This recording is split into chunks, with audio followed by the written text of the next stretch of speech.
Dok, bakit ka meron neto, ha? Bakit may picture ka ng nawawala akong anak? Hindi mo ba talaga ako naaalala? Hindi. Sabihin mo sa akin, buhay pa ba ang anak ko? Umalis ka na. Marami pa akong gagawin. Buhay pa ba ang anak ko? Oo! Buhay na buhay ako! Ako ang anak mo na iniwan mo sa palengke dati!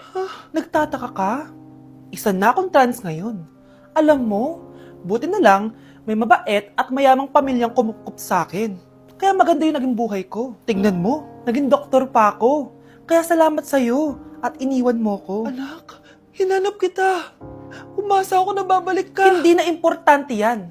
Ayaw na kita makita at hindi na kita kailangan. Kaya umalis ka na! Hello po. Kamusta po yung pasyente? Dok, si nanay naman yung nagkasakit. Kamusta na siya? Okay naman. Sa iba ko na lang siya ipapaasikaso, ha? Anak? Anak, please! Bakit anak tawag mo sa kanya, Nay? Sure ka ba na habang buhay ka magagalit sa nanay mo? Nakita ko results niya kanina. Anytime, pwede siya mawala. Magpapahangin lang ako. Nasaan na sila? Hello, nurse? Nasaan yung pasyente dito sa room 214? Anak? Ako ba hanap mo? Nay, akala ko may masamang nangyari na sa'yo. Anak, hindi na kita iiwan. Good news! False alarm lang pala yung nakita namin result sa nanay mo. Ibig sabihin, magiging okay siya. Salamat naman. Nay, ayoko na mawala ka sa akin, ha? Yay! May ate na ako! Nay, sorry. Napagastos ka pa tuloy sa pagpapa-hospital sa akin. Ano ka ba, anak? Nawala na nga sa akin yung kuya mo, di ba? Ayoko namang mawala ka din sa akin. Hello po, good morning. Dok, ano po balita? Makakalabas na po ba si Scarlett bukas? Ma'am, may good news po ako. Pwede na po lumabas si Scarlett bukas. Salamat sa Diyos! Hindi na ako magiging pabayang ina. Ayoko na maulit yung nangyari sa kuya mo. Nay, ano pala nangyari kay kuya? Hindi mo pa nakakwento sa akin yun. Ha? Bata pa yung kuya mo, anak, nung nawala ko siya sa palengke. Mare, magkano tong sitaw? 50 na lang sa'yo, Mare. Ang mahal naman, Mare. Pwedeng 20 na lang to. Mga laruan ba yun? Ang ganda nun na. O siya, sige na. Kumare naman kita eh. Ayun yung gusto ko sa'yo eh. Tara na, anak. Anak, anong lugar na to? Nasaan yung batang yun? Nasaan na si nanay? Nay! Anak! Ate, may nakita po kayong bata dito? Ay, wala po akong nakita eh. Nasaan na ba yun? Anak! Simula noon, hindi ko na nakita yung kuya mo, Scarlett.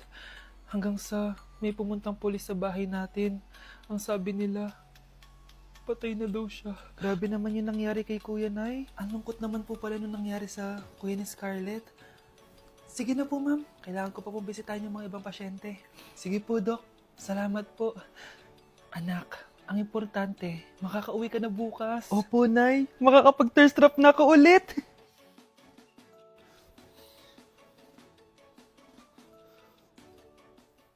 Anak, tara na, uwi na tayo. Nay, may pinapabigay pala si Doc sa'yo. Oh, ano naman kaya to?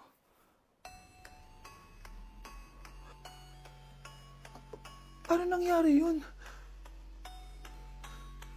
Nay, bakit po? Mga sinungaling kayo? Paano niya nagawa sa akin to, ha? Nay, anong sinasabi mo? Hindi namin maintindihan. Ikaw, Scarlett, sabi mo doktor ka, di ba? Bakit katulong ang trabaho mo sa New York, ha? Nay! Ikaw, Brianna, teacher ka, di ba? Bakit nakita ka nilang nasa bar at sumasayaw-sayaw ka pa? Ikaw, Michael, akala ko may engineer na ako. Ngayon pala, nangi-scam ka lang ng tao! Bakit yung tinago sa akin to, ha? Nay, hindi kasi ako nakapasa bilang nurse sa New York. Sabi nila, mas magaling kasi talaga si Brianna compare sa akin. Kaya rumakit muna ako bilang katulong para makapag-aral ulit. Oo, Nay! Sumasayaw ako sa bar. Pero di ko binibenta ang katawan ko. Kinilangan ko lang yung pera para makagraduate na ako bilang teacher.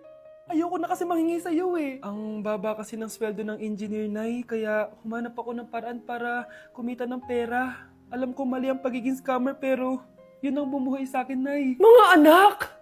Sana sinabi niyo sa akin. Pamilya tayo dito, diba? Magtutulungan tayo. Bakit tinago niyo sa akin? Natakot kasi kami, Nay, na baka ma-disappoint ka namin. Alam kasi namin yung paghihirap mo. Papag-aral lang kami. Anak ko kayo. Gagawin ko lahat para sa inyo. Sa tingin niyo ba hindi ko kayo tatanggapin, ha? Kaya itigil niyo na yung mga ginagawa niyo. Lalo ka na, Miguel. Opo, Nay. Sama-sama tayong bumangon. Nay, sorry. Wow, ang sweet naman. Isa ka pa. Gusto mo talaga masira itong pamilya namin, no? Lumayas ka dito, pamilyang peke! Ano? Palibhasa, di ka mahal ng pamilya mo. Mga ate, kuya, proud pa rin kami sa inyo. Mga anak, simula ngayon, sama-sama na tayo, ha? Walang iwanan at walang magtatago, ha? Promise? Promise, Nay. Hindi na kami magtatago.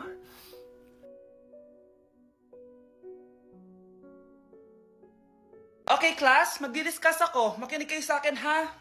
Oh, grabe, ang ganda ko talaga. Masaya na naman siya, oh. Umanda ka sa akin.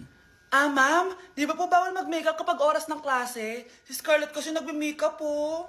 Lu, pero pag ikaw pwede? Basto. Ay, oo. Mamaya na yung makeup na yung Scarlett, ha? Makinig ka sa akin. Oh, di na siya makakapag-retouch. Okay, class. Dalawa ang naka-perfect sa exam natin. Si Cheska. Expect ko naman na perfect ako eh. At si Scarlett. Perfect din ako. Talagang nilalabanan ako ng babaeng to? Patingin na tas paper mo. Ma'am, di ba wrong spelling is wrong? Mali yung pneumonia niya, oh. Walang P sa una. Ha? Ay, oo nga. Kulang ng P. Hindi ka na perfect, Scarlett, ha?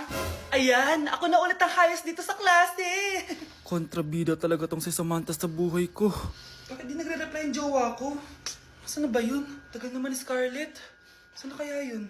Hi, Miguel! Oh, Samantha, samahan mo naman ako sa kantin. Libre kita.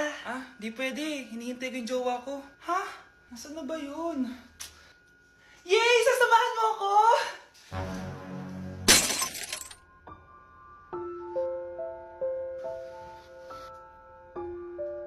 Ha? Wala naman ako sinabi! Scarlett? Mainis ka lang, dapat lang sa'yo. Lahat na lang kinukuha sa akin ni Samantha. Ibubunyag ko na yung sekreto ng pamilya niyo.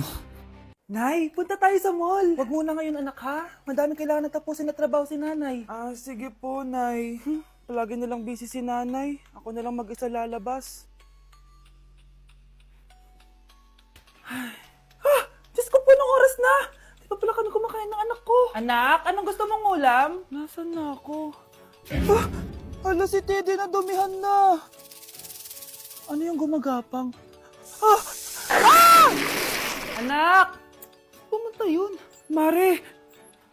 Yung anak mo! Oh, Mare! Nasa inyo na naman yung anak ko? Pasensya ka na, ha? Makulit talaga yun. Mare! Patay na yung anak mo!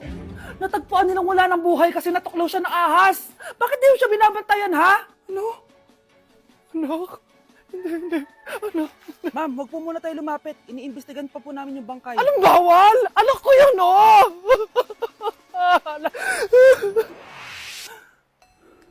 Nay, punta tayo sa mall. Anak, buhay ka. Sige anak, labas tayo. Punta tayo ng mall. Yay! Pumunta kami ng mall. Oh anak, nag-enjoy ka ba sa mall? Opo, Nay. Nag-enjoy talaga ako. Kaso, nagugutom na ako, Nay. Kumain ka na, anak. May tira pang pagkain dyan sa lamesa. May aasikasuhin lang ako trabaho, ha? Sige po, Nay. Ang sarap! Salamat naman at nabuhay ang anak ko. Anak, tapos ka na ba Anak! Anak! Anak! Ayoko mawala ka ulit sa akin! Nay, punta tayo sa mall. Bumalik na naman ako. May sumpa ata tong kwintas na to. Kailangan kitang itapon para tumigil na tong sumpa na to.